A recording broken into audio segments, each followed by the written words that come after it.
Okay, what you're looking at is actually I had to I had the same issues that pretty much a lot of folks are having with their oil pressure sensor switch that needs to be replaced, and trying to get to it is really not fun at all.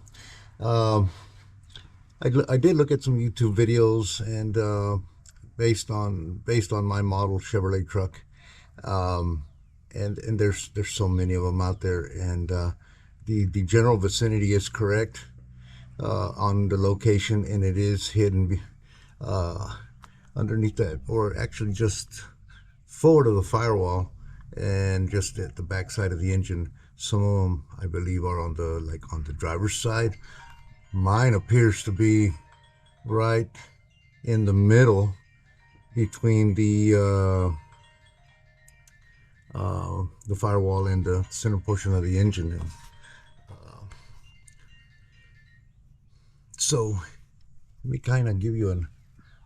I already took that top piece off that sits right here, and right here. This is the only screw that or bolt that holds that cover on, and it's a 5/16, and then the back side of it basically aligns underneath those tabs right there. Let me see if I can put my flashlight back, because that's my flashlight was actually giving us a good view of the where the pressure sensor switch sits, and okay, right there. All right, so if you notice, there's the engine, so it's basically right here. Uh, the location to get to it. So let me try to get up here to help you. You got to be a contortionist to get in here, let me tell you. Okay, so what I have an inspection mirror right there, but you can see the hole. It's it's right down there. I was able to get the pressure sensor switch out. All right, and the only way I could access it was, honestly, I had to get my hand, like, not through there, but right behind this area right here. I had to move this hose here, and my hand just happens to fit right in that location right here, and it goes all the way down. It's not fun, let me tell you, but I couldn't do it from here without having to remove anything else, and I didn't want to do that. What I do want you to see, though, is they do talk about, a lot of folks on YouTube talk about that they have a filter in them. And let me position my flashlight again for you, and my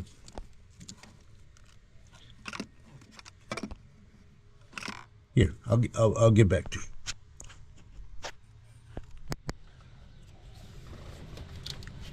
All right, I don't know if you can see clearly in there. I'm trying to give you the best shot that I can. I mean, it's extremely difficult to do, but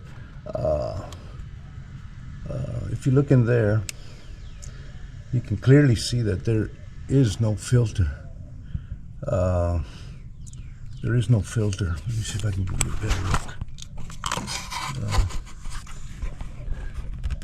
All right, there is. It came out. There is no filter in there. So,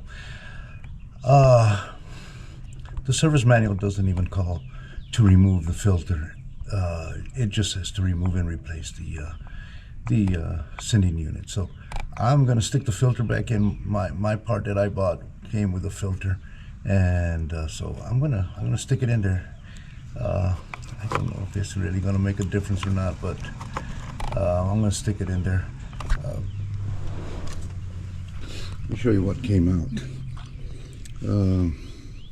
This is the old one, and the new one looks just like this. All right, there, and there's the filter. Clearly this thing is not in there. This is a 2007 Chevrolet Silverado Classic. In 2007 they made two versions of this truck, the Classic, and the Classic is the one with the cat eyes. and then I don't know exactly, mid-year maybe, I don't know, they came out with the newer version of the 2007 Silverado. But anyway, the part number for this particular one, this is a 5.3 V8, and this is a standard. The brand is standard, and there's the part number right there. So yeah, standard, I believe. Yeah, they're made in USA.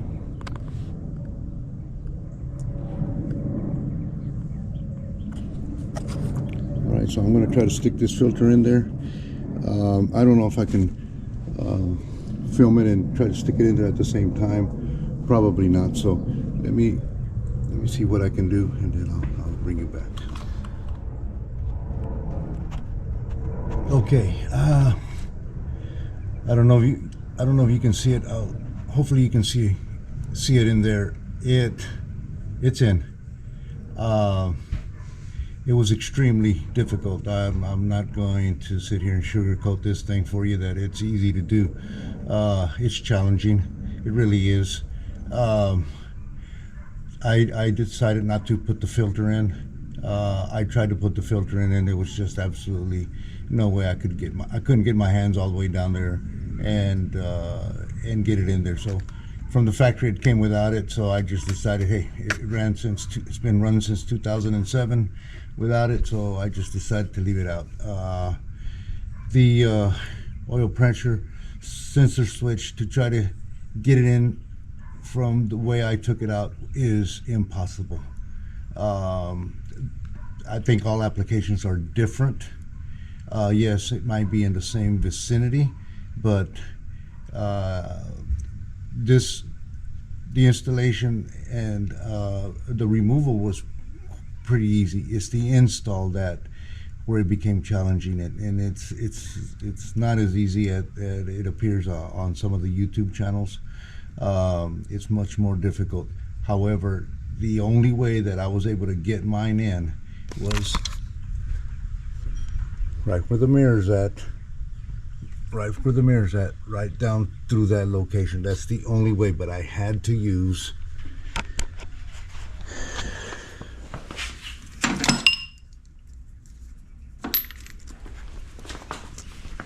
let me show you here.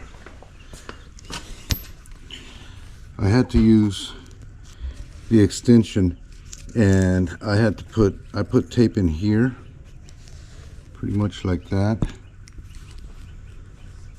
I don't know if you can see that. It's kind of dark. Here we go, let me see here. Yeah, I had to put some tape in here to lock the oil pressure sensor switch in place so I don't drop it. And once I did that, I was able to drop this in there and do it this way. But other than that, try to thread it in there with my hand in there, there's just no way. But it's in. So if you do decide to do this, hey, I hope it's a lot easier on your vehicle versus mine. But yeah, it was not as easy as it looked, but it's done. And I'm gonna turn it on, see if it doesn't leak, make sure it doesn't leak. All right, thank you for watching.